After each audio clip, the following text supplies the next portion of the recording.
Alrighty, y'all. Hello. We are live here at City Hall in Houston. You might have noticed there was not an episode of TripTalk yesterday, and there's a lot been going on in the world, and so I wanted to do this episode of TripTalk a little bit special. And I'm not necessarily interviewing a person that is alive at the same time as us and doing things at the same time as us, but I am out here interviewing this reality, and we're looking at people who are asking for their voices to be heard. They are following every single rule that has been laid out for them, and this is a very serious issue for a lot of people, and they're doing this the way that is provided for them. So we're gonna go over here and you'll see a couple more people protesting. I'm here also with Laura, so we're gonna go over here and check it out. But we're over here. Ice out of everywhere. There's Laura protesting. Ice out of Houston. And live. Ice out of Houston. Ice out of everywhere. Ice out of Houston. Ice out of Houston.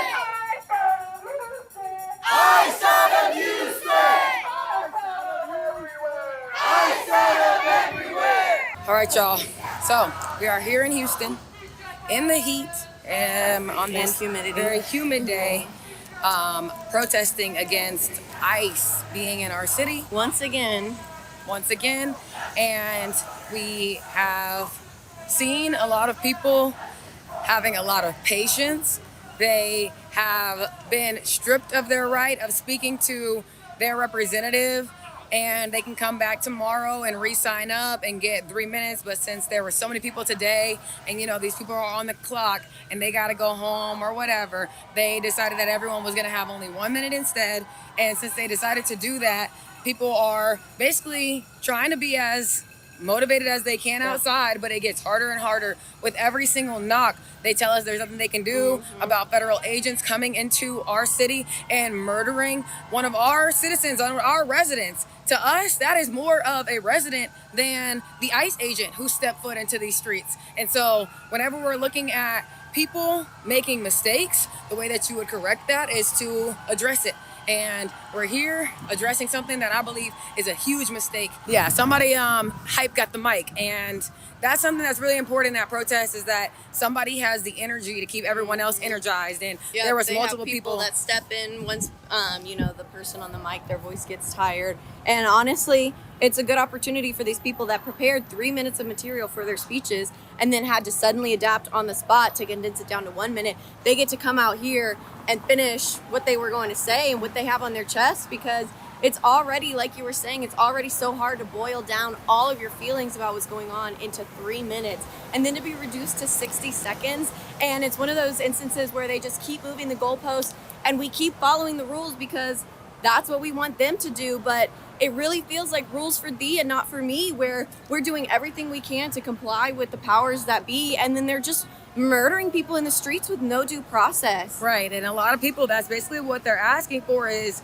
if this is not a crime, then let's see this person's day in court. We don't even know who the person is, and so... And it's not the right person. Right. Twice now, within the last few days, it has not even been the right person. No, that's the crazy part, is I was talking about the ICE agent. We don't know who that person is, and Yeah. if they're not above the law, then let's see their day in court. I'm actually trying to give them a right they're supposed to be giving to everybody who is on this land. And at the end of the day, if you're willing to kill someone over paperwork, I don't trust you. I don't trust you at all. It's just paperwork. So if we have rogue federal agents that are killing people over paperwork, then I think the least we can do is come here and say something. They want law and order, but again, rules for thee and not for me. It's right. Just where is the law and where is the order? Who is the one enforcing the law if we actually have them? A lot of these officers, they don't have any information whatsoever, and they still go out hunting. So that's reminding me of something that we just apparently were supposed to be celebrating 250 years ago. It's not a celebration. It's actually sad that we have not progressed past this point. So yeah, it's been interesting being out here and seeing people trying to be patient and do the right thing and follow the rules, because that's what we do. We try to follow the rules and lead by example, because if you don't lead by example, then whatever they see, they will do. So we don't want to have any kind of actions where they can say, hey, we actually want to ruin y'all's rights as well. You just have to basically spread your rights that you have and share and come out here and show up. And if you're not coming out here and you're not showing up and you're not yelling at the top of your lungs, I just don't feel like you're mad enough. Because if you're sitting online and all you're doing is just making a post or just retweeting, you could at least add your own words at the very least, because the generation of an idea is the powerful part. That's what they're selling to people right now. So, and there are people specifically in this instance that are scared to speak up. I mean, people who are here on a visa or are here without documentation, they don't have the privilege of speaking up and telling their stories and having their voices heard.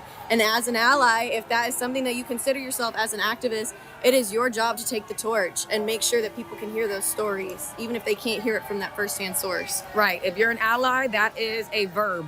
That is a word where you need to be doing something. So you cannot be an ally if you're not taking action. And so today we're out here and we're protesting and we're going to look for justice. And tomorrow, if that doesn't happen, we're going to be out here doing something else. And if that doesn't happen, we're going to be out here doing something else. Every day you go over and over again until you get what you want. Otherwise, you're not going to get what you want. So you see all these people out here who showed up. We don't know what they have going on. Jobs, families, all of that stuff. They're here and they're fighting for some kind of justice. They want their voice heard and they show up to get it heard. And, you get ignored over and over again. We're literally right outside of City Hall and they're in this moment shortening people's speeches that signed Silencing us, censoring us. And just know that in Houston, they are threatening, we can walk that way.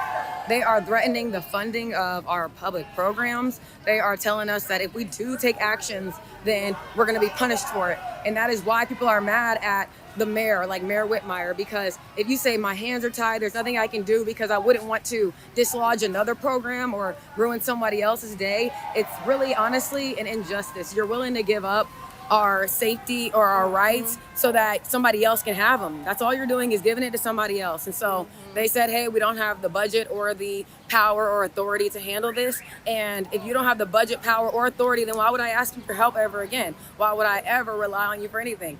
Like, you're getting asked because we're giving you a chance to say that you have the authority. If not, then we'll take that authority and we'll go bring it to wherever it really truly is. And hopefully it's inside of our city. And hopefully the people inside of City Hall see the people outside that are literally begging you, hey, can you help? Because outside of City Hall, the people that you elected are really disappointed. Or the people that elected you are really disappointed, which I did not elect Whitmire. Members of our community. They are doing so much more to advance our society than the people that are sitting behind these desks. And, they're so far removed from the violence that they're enacting that, they don't even feel like they're doing anything. But that is the point. They're not doing anything. They are not bettering our society whatsoever. If we're talking about criminals, getting criminals out of the place, maybe we should start with our administration, because I can name a few off the top of my head. Yeah. And honestly, whenever I get on social media and I look online, I do not see people reposting this. I don't see people sharing that. I see people talking about things that are so distant from the actual problem, which is that people that want to be alive and thriving and pursuing happiness, life, liberty, and pursuit of happiness are not allowed to. And at the end of the day, that is what this country was supposed to be founded on. So when we ask you to fulfill your promise, don't stand there shocked and surprised, because we're expecting it. You gave us a box, you gave us a gift, you told us to open it, and inside is work, but no justice, no peace. And you can go on somewhere with that. And at the end of the day, they're inside of this building pretending to be listening. And pretending like, hey, I have nothing to do with any of this, So just think about the fact that they know exactly what's going on. You see news cameras out here. I'm not the only one that is documenting this, recording it, sharing it. But I tell you, when it hits the internet, they're going to do everything they can to make sure that it looked like it wasn't that many people. It wasn't that big of an impact. There are not that many people that we need to protect.